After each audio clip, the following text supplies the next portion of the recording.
Good morning, everyone. I'm Ross Brown. I'm a Detective Inspector with Dorset Police. I'm also Head of Cyber and Innovation for the South West Cyber Resilience Centre. I'd like to welcome you all to this webinar in collaboration with Computer World, based in Yate in Bristol. The South West Cyber Resilience Centre is a not-for-profit, police-led, Home Office-funded organisation set up to help businesses in the South West to become more cyber resilient. We do this by offering free core membership, which equips you with tools provided by the National Cyber Resilience Centre that have been designed to strengthen your online security, whatever the size or sector of your business. And this won't cost you a penny. This provides a base level layer of protection, which can be added to. And that's why Cyber Essentials is so important, as it shows both your customers and suppliers how seriously your business takes cybersecurity. We will also keep you up to date with current trends and updates via our monthly newsletter. You can find all this and more on our website at www.swcrc.co.uk. Computer World are one of what we call our trusted partners, and they have worked with the Cyber Essentials qualifying body, the Information Assurance for Small and Medium Enterprises Consortium, or IASME for short, to support organisations, both small and large, to focus on cyber hygiene and achieve Cyber Essentials or Cyber Essentials Plus, which are the government-backed baseline standard accreditations in cybersecurity. The Trusted Partners Initiative, endorsed by the National Police Chiefs Council and the Home Office, has developed into a network of independent companies focused on promoting continuous improvement in cyber resilience across all sectors here in the South West. I'm very grateful for the time Computer World have taken in putting this fantastic webinar together. I know, like me, you will find it absorbing and thought-provoking. But above all, I hope today is your first step on the ladder to achieving Cyber Essentials. I will now hand over to Adam and Barry. Thank you ever so much for the opportunity, Ross. As Ross has already mentioned, today's presentation is all around an introduction to the Cyber Essentials scheme. I'm Barry Coombs, Chief Technologist here at Computer World. And before I introduce Adam, let me just tell you a little bit about Computer World. So Computer World, we've been around for over 25 years now, based in Bristol, and we specialise in three very specific areas. Infrastructure modernisation, that's all the technology that the users don't really care about, servers, switching, how you connect to your internet, until it goes wrong. And of course, it's then the biggest problem for the users. So we can help organizations move to the cloud, simplify what goes on in your data center, and importantly, make sure it's secure. Second of all, then, it's workspace transformation. Everything that the users use on a daily basis, the device they use, the headset they use, the application they use, how they work, communicate, collaborate, all of those important things. Today, we see technologies like Microsoft 365 being pivotal. And obviously, over the last 12 months, flexible working, remote working has been a big challenge and a big focus for our business. And moving forward, we're looking at the hybrid working era. So how can we enable people to have that flexibility, work from home and in the office in a really simplistic, seamless way? And of course, the subject today all around security. We need to make sure that all our technology is secure, that the data that we are responsible is secure. Computer World is both a Cyber Essentials and Cyber Essentials Plus assessor. Ourselves, we've passed Cyber Essentials Plus. We're an ISO 27001 accredited organization as well. And to deliver solutions around those technologies, we have a team of pre-sales architects, post-sales consultants, managed services, service desk. We've been a training company for over 25 years. If you need the best deal on a piece of hardware or piece of software, you can also speak to our dedicated account managers. So at this time, it's probably a good opportunity for me to introduce Adam. Adam, would you like to give everybody just a little bit of overview of your background and how you specialize in security here at Computer World? Hi, Barry. Thanks for the intro. Yeah, hi, my name is Adam Gleeson. I've been at Computer World for 7 years nearly now. Originally, my background was in electrical and electronic engineering, and I moved over into the IT field about 16 years ago. My main passions are end-user computing, and as Barry has alluded to, security and cybersecurity. I'm a VMware, VCP, VCAP, and vExpert since 2018. And I've got several cybersecurity certifications as well. And I'm currently the Computer World Lead Cyber Essentials Assessor. Fantastic. And thank you for joining me today, Adam. I think we're okay to share that obviously a lot of your background really focused on work for the MOD and things like that. So I think it's quite safe to say that being secure and working in a secure manner is something that's kind of been drilled into you during your whole career, really. Absolutely. When I first started going to work, fresh out of university, then I generally had guns pointed at me when I was driving through the gates into the dockyards that I used to work in. So yeah, security tended to be first and foremost on your mind at that point. Not my average work day, but good to hear that you've had that experience, and that's made you the person that you are today. So Adam and I have got a lot to cover in today's session. We've got the agenda up on the screen. We've already covered who Computer World are, so that's the end of the sales pitch. What we really want to help you with is understand the need for Cyber Essentials, what it is, and how you can take your organization on the journey in the first steps to making sure that you are secure and meeting some of those accreditations. So, Adam, as a starting point, do you just want to give us a very high-level overview as why Cyber Essentials has come about and the growing need for an increased posture around cybersecurity? Well, in short, really, the reason for Cyber Essentials and cybersecurity in general, and which is why it really needs to be taken more serious than it ever has been before, is that cybercrime has become a commoditized thing, really. The instances of cybercrime continue to accelerate, and it's moving faster than it ever has before. And this has really been driven by the fact that it's proven to be a real moneymaker for organized crime across the world.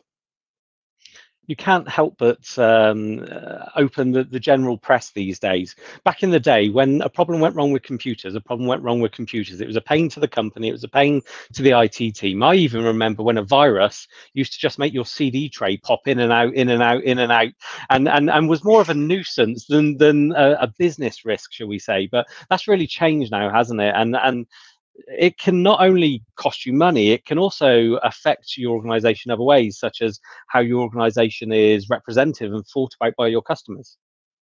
Absolutely. So, I mean, as you alluded to there, originally malicious software was really there as an inconvenience or to see if some script kid, can I do this and try and do stuff. It was generally sort of fairly benign in nature. However, it's now got a significant financial value attached to it. And as I mentioned before, organized crime have cottoned on to the fact that they can effectively hold people to ransom with the likes of ransomware that we're seeing increasingly now. And it can be devastating for businesses if, all of the data that your business holds, you need that to transact business generally day to day. If you suddenly lose access to all of that, it poses a real problem. So, Adam, I think one of the things we wanted to talk about first, before we kind of dig into what Cyber Essentials is start by what Cyber Essentials is not. So, do you want to kind of give us a little bit overview as to what Cyber Essentials isn't? Absolutely. So, Cyber Essentials is there not to give you bulletproof protection from hacking groups and dedicated hackers who are trying to get into your environment. Now, I would imagine that for the most part, most of the people watching this are not really going to have anything that a hacker is wanting to get. They tend to be very, very targeted attacks. And by these sort of hackers, I'm talking about the Anonymous Collective that you can see shown on the screen here, as well as the Dark Side Hacking Group. DarkSide most notably being responsible for the Colonial pipeline shutdown in the States recently, which caused no end of disruption when petrol supplies were disrupted, or gas, as our colonial cousins call it. You're not really going to make yourself bulletproof to these organizations. They are highly skilled, they're very well organized, they're well funded, and they are very determined. They will get in eventually. There's not really any effective defense against them without significant security investment. That said, Cyber Essentials is not really giving us this protection. So I seem to remember it was the anonymous Sony thing. Was that a Christmas a few years ago where everyone got their PlayStations out and the network was taken down, and lots of little boys and girls around the world that wanted to get on couldn't get onto the network to play their games at Christmas. Exactly. So it was a big statement was put out there to an organization as big as Sony. Look, your security isn't what you think it is, and they got in. So we now know what Cyber Essentials is not. It's not the belt and braces. It's not there to protect an ultra secure organization. So what is Cyber Essentials then? So the Cyber Essentials scheme was first introduced in 2016, and it's a government-backed certification for cybersecurity.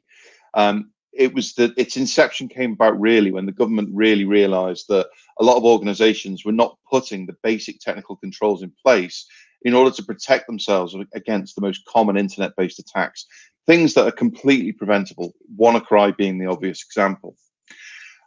The Cyber Essentials scheme and the assessments that are offered by it provide a guided approach for UK businesses and organisations. And it is worth noting that although this is a UK-based cybersecurity scheme, it may be required that companies in foreign countries who need to do work with UK companies may have to adhere to the protocols as well. And it's really to give you a basic foundation to ensure that you're adopting a robust approach to your cybersecurity. It's also recognised by the Information Commissioner's Office as well as the Financial Conduct Authority as well. So it's very much a legitimate scheme now. So this is very much a starter for 10 organisations that are looking to kind of get started on that cybersecurity journey or prove where they are on that journey to a level. Certainly, I've seen that if you're working with local governments or anyone like that, it is kind of a minimum standard that is now expected of organisations. So once you've kind of gone through this, what are the results that you can expect for going through the Cyber Essentials scheme? It's very much around providing you with a robust protection against, and this is where the sort of the inverted commas come in, 80% of internet-borne commodity threats. Now, going back to what I was saying around the organised crime element earlier, they've essentially set up, you can do ransomware as a service now via the dark web. So hackers or script kiddies can actually go and buy a ransomware package, and they have a full support contract and all the rest of it. It's actually quite terrifying. But that means that they can then set up their own ransomware scheme and run it from, leveraging the command and control infrastructure that a lot of these big organized crime gangs have set up.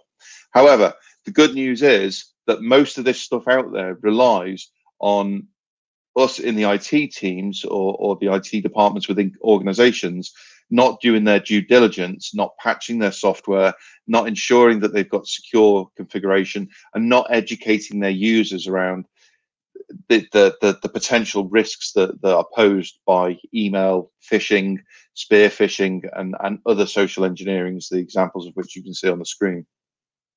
So I think whilst we've said that this isn't kind of going to protect you or prove that you have the protection in place against the most robust attacks, one important thing here is it could protect you against up to 80%. So what we're really saying is 80% attacks are generally due to some kind of low level, either misconfiguration or lack of ability to do basic levels of security and protection.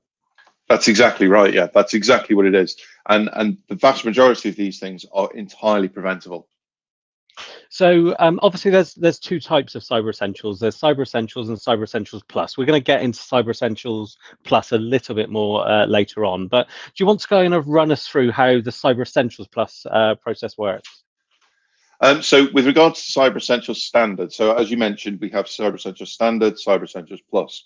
Cyber Essentials Standard is intended to be a very simple self-assessment process. Once you've signed up and said that you wish to proceed with the Cyber Essentials assessment, you'll get some links sent out. One, to the websites that you need to log into, and two, you'll get a username and password sent out separately to allow you to log into that website.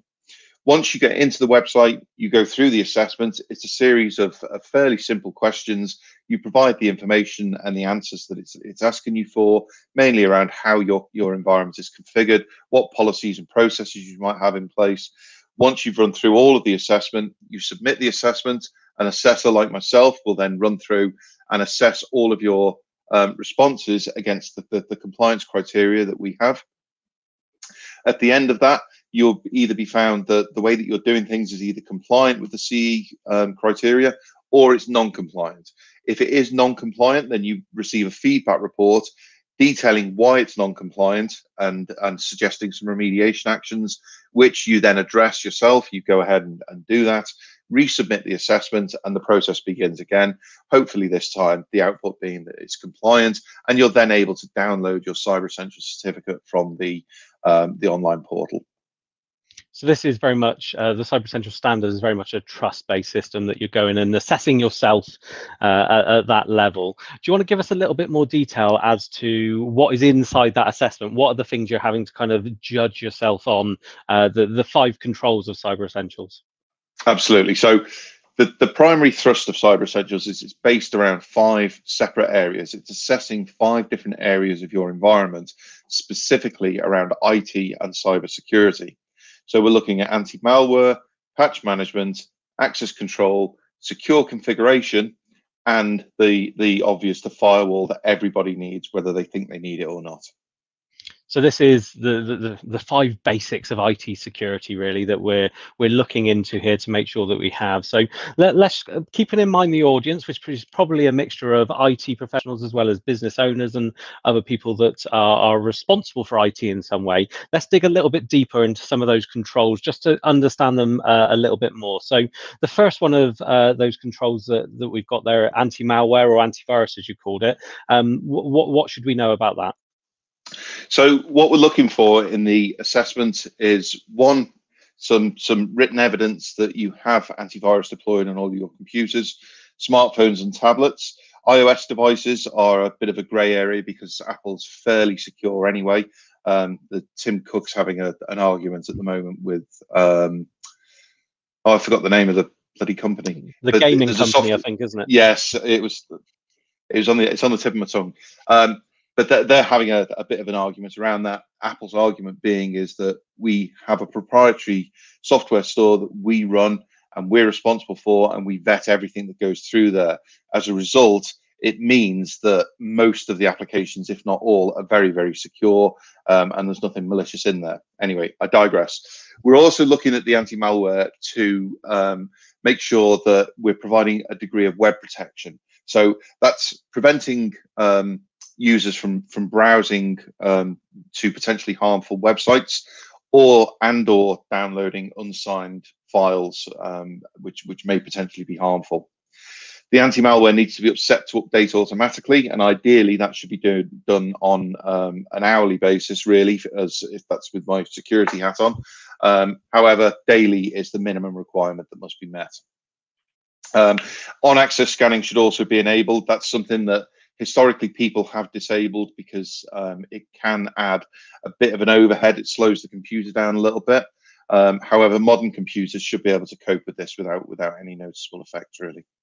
Definitely. A lot of these security technologies are about getting that balance correct, aren't they, between user experience and security. And sometimes Absolutely. When you start enhancing the security, it can also show a weakness in specifications or age of machines or something like that. So the next one, the next control is all around patch management. And this is one that we often find, especially in smaller companies, is missed out. In many companies, it's missed out. Unless the company has been bitten by something, then it tends to get glossed over.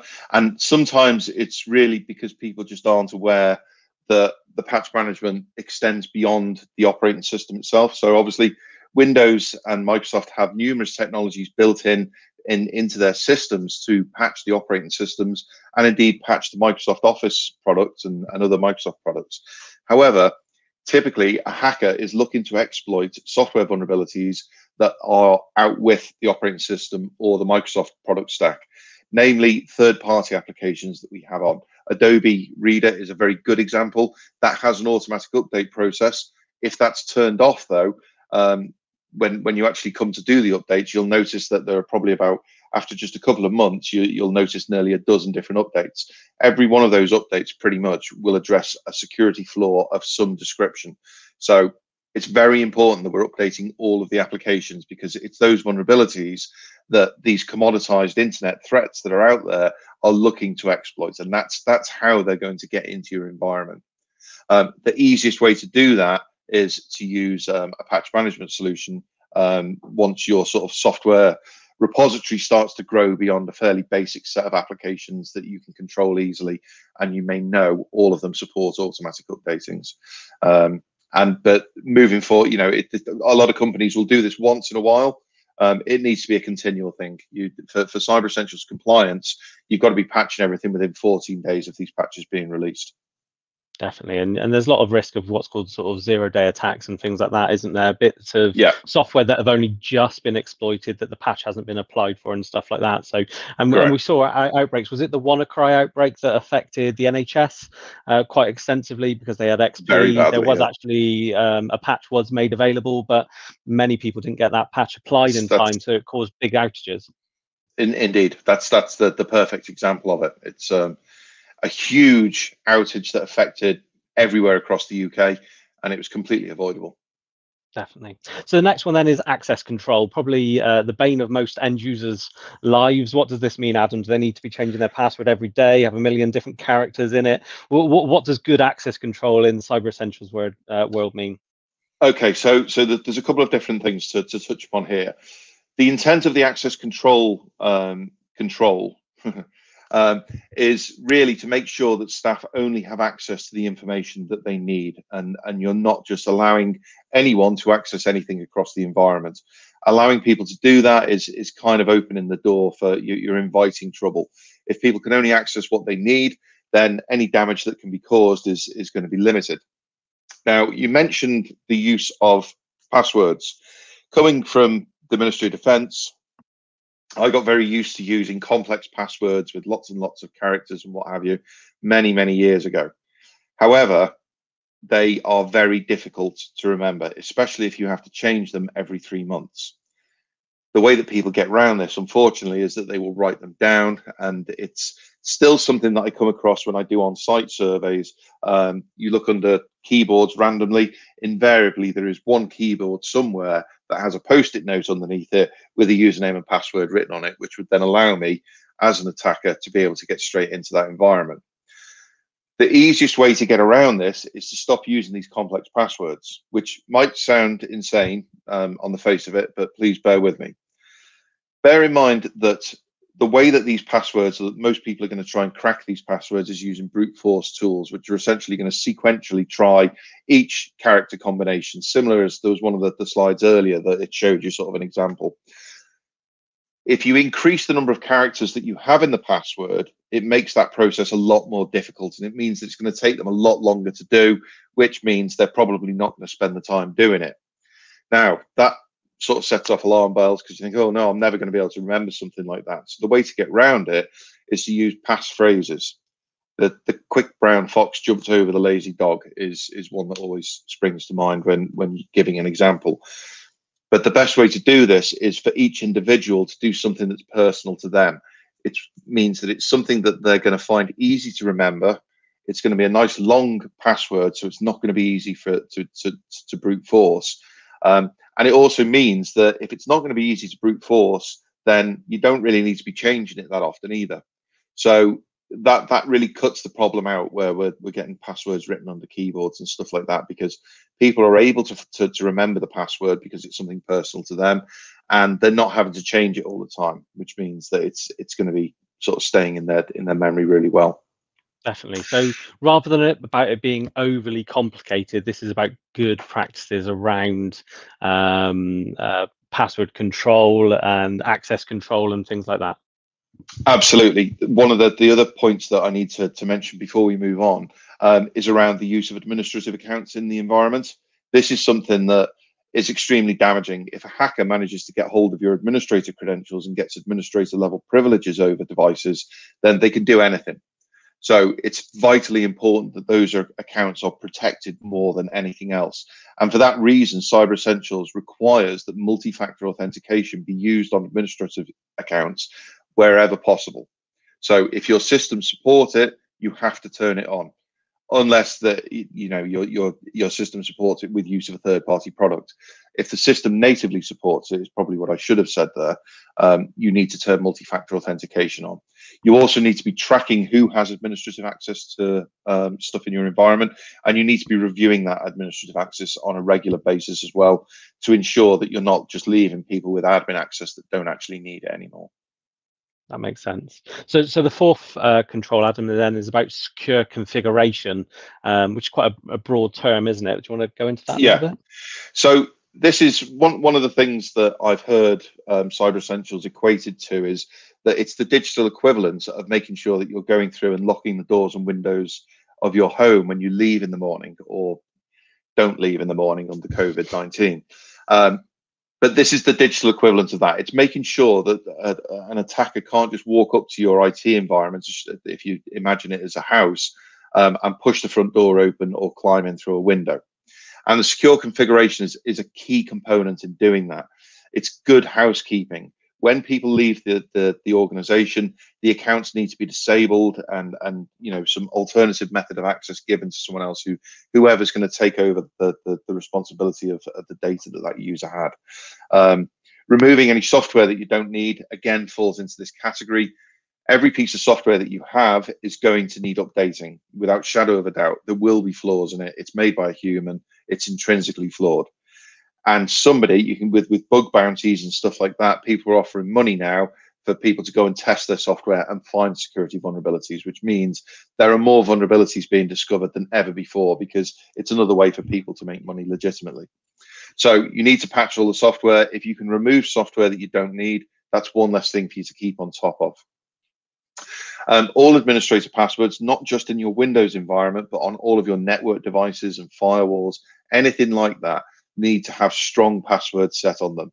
The number of times that you go into assessments, and you see it on the news all the time, that people with webcams built into the television, they never change it, often because they don't really know about it. Now, there's legislation changing now to say that they can't ship these things with default passwords anymore.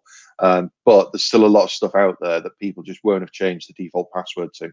So that's another key piece that you need to make sure that you're doing. And the final piece is auto run. Back in the day, and I'm sort of going back quite a few years now, when you put a CD drive, I'm going back even further talking about CDs, but if you put a DVD into your computer, Windows would helpfully automatically fire up whatever it was that you were sticking in there. Now, that has been used, and similarly with USB drives as well. That's been used as a way for an attacker to launch an attack into a system, and it still happens these days. You'll find attackers, one of the ways that they'll attack people is that they will put a USB key with malware on it and drop it outside the building, and someone will pick it up when they come out. They'll take it back after lunch and they go, I wonder whose this is, and plug it into their computer. Now, with auto run enabled, which tends to be disabled by default on most of the modern operating systems, but if you were using an older one, then that could potentially then start running malware and give that an attacker a clear path straight into your environment with your user session already logged in. So I'm sort of starting to waffle a little bit here, but it's good housekeeping basically, and these are some of the key points that you'll see. Definitely. So the final one then is all around firewalls and sort of protecting yourself between other computers and between the internet. Absolutely. So a firewall is required anytime that you're using a device on the internet. You need to have this level of protection, otherwise your device is completely exposed to the internet. Now, the best place, I mean, typically in the office we would have a firewall. Home office, you have it on your broadband router, and software firewalls on all the devices as well. You need to keep a record of any deviations, so any configuration changes that you might make to that firewall, you need to make sure that you're doing that as well. And again, going back to the default password being changed. So we've kind of gone through the 5 controls there for Cyber Essentials, and we spoke a lot about what Cyber Essentials is and what Cyber Essentials isn't. But we do find most people that are on this journey and are doing it not just to tick a box, but they're serious about improving security, will end up wanting to do Cyber Essentials Plus. Really, that's the kind of, for me, that's the minimal acceptable standard that actually proves that you're doing these things, not just saying you want to be doing those things. So tell us a little bit about Cyber Essentials Plus and maybe how it differs from Cyber Essentials. So Cyber Essentials Plus is kind of putting your money where your mouth is. Cyber Essentials standard is all I can do my assessment on is the written evidence that a customer provides to me. So if they want to rely on Cyber Essentials to make out that they're compliant, I'm none the wiser, and I'm going to pass them. They're only kidding themselves and they're only wasting their own time, but that is a possibility. With Cyber Essentials Plus, it's an on-site audit. The main thing that we focus on is vulnerability assessments, going back to patching the operating systems and stuff like that. However, we do look at the anti-malware and verify the configuration of that, check that it's updating. We do a lot of testing around the anti-malware to make sure that web content that could be malicious is blocked, as well as unsigned applications that may land on someone's desktop through whatever means. And we also do a test of the email filtering. So it's a much more rigorous process than the Cyber Essentials standard, and it's intended to sort of provide legitimacy to the claims that are made under the Cyber Essentials standard assessment. Definitely. So people on this journey, obviously they're going to want to get Cyber Essentials, want to get up to Cyber Essentials Plus, but where do you recommend people start on this journey? Let's say you're an organization, you're 80 users, you know you need to be doing something about security, you've heard about Cyber Essentials. Where should you really start on this journey? So before you even start, I mean, if you're not really sure about IT, and you sort of, I mean, a lot of small businesses grow out of people who are not IT skilled at all. It's just the nature, certainly with online selling being a huge thing these days. It can be a good idea to start off with an audit and a best practice examination of what you're doing. And Computer World offer a range of different services, CW Secure Essentials being one of those, that will give us sort of a best practices assessment to ensure that you're adopting best practices. And it's often a very good stepping stone. It puts you in a very good place with regards to being compliant to Cyber Essentials before you start the assessment. Definitely. Thank you ever so much for that, Adam. Obviously, at Computer World, we offer a wide range of cybersecurity offerings. We've got a dedicated team of professionals, including Adam, that are able to help you with your Cyber Essentials and cybersecurity journey. We're able to offer both Cyber Essentials and Cyber Essentials Plus assessments to suit what it is that your organization wants to do, as well as offering a wide range of managed services to help you keep up to date with those cybersecurity postures inside your organization. I want to thank the Southwest Cyber Resilience Centre for the opportunity to be able to present this subject matter to you. And if you would like some more information, if you would like to inquire about Cyber Essentials, if I could ask you to reach out to Megan W at computerworld.co.uk, she can put you in touch with the right people, such as Adam or our account managers, to help you with your cybersecurity journey. Adam, before we finish, have you got any final words of wisdom that you want to share with our audience? I don't know. I'm not sure whether they're fit for general consumption, really. Making sure that you're patching your environment. If there was one thing that I would say, it's patch management, because that's what's going to stop the attackers from being able to get an easy foothold into your environment.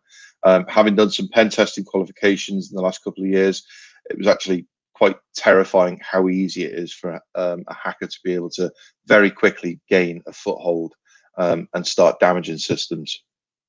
Fantastic. Thank you for sharing that, Adam. I think from my side, it would be just to understand the risk to your business if you did have downtime.